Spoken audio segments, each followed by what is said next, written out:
Okay, Algebra 1, I'm going to do two videos for you tonight. One is going to be for the top half and then one for the bottom half. And I'm really doing this for Tani because she wasn't there today. So this first video will help her get started on the top half, and then I'll do a second video to explain how to write those equations.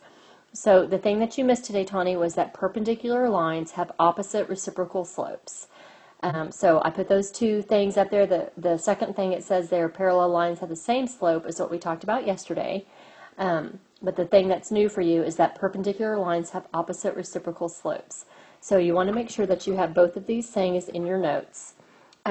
Here are just some various pairs of slopes. So if I had a slope, and these are all going to be opposite reciprocals, so you understand what that means.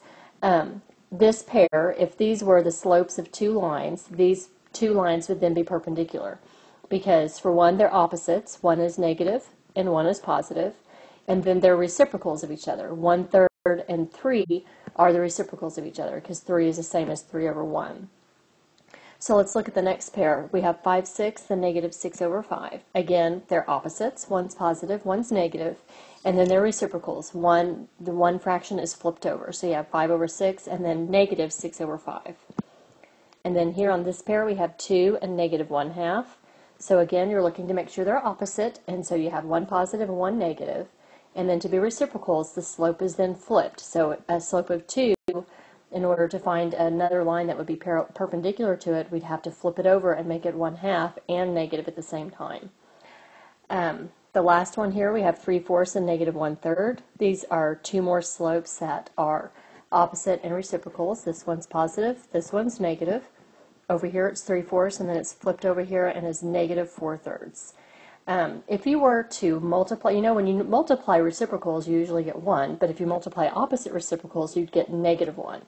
And you're not going to be doing that today or anything, but say if I multiplied that times its reciprocal, see those would cancel out and be 1s, and you would go across and get 1 over 1, and then it'd still be negative because there's one negative.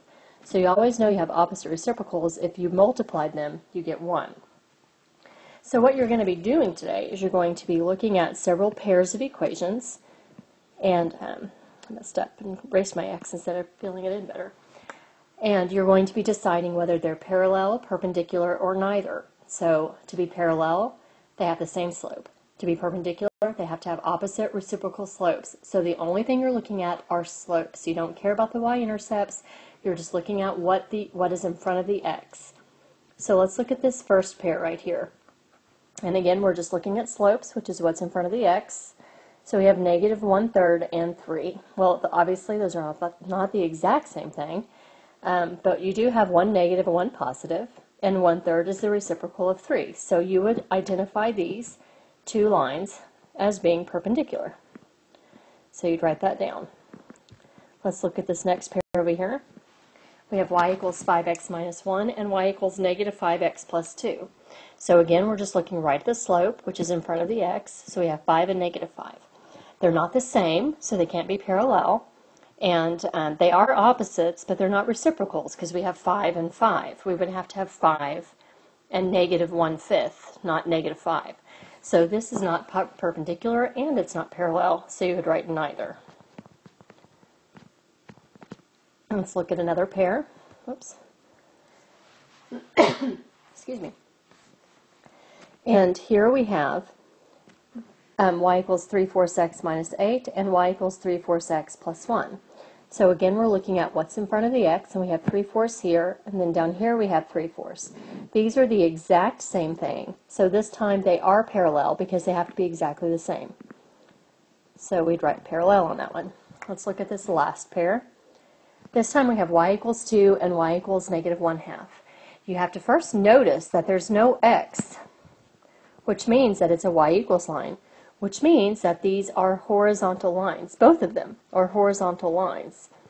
Okay, so if you have two horizontal lines, this one goes through the y-axis at 2, this one goes through the y-axis at negative 1/2. But regardless, you have two horizontal lines, so those are going to be parallel. Even though these are opposite reciprocals of each other, that doesn't matter. These aren't your slopes, because since they're horizontal lines, they'll both have a slope of 0, which means same slope, which means parallel. I do think you have at least one on there like that. Okay, so those are the only examples I have for the top half. I'm going to go ahead and post this so anybody that's having trouble with that top half can get started and understand it. And Tawny, if you have any questions about the top half section, just let me know, and I'm going to go ahead and do the other video for you so you have the second half. So talk to you in a few minutes.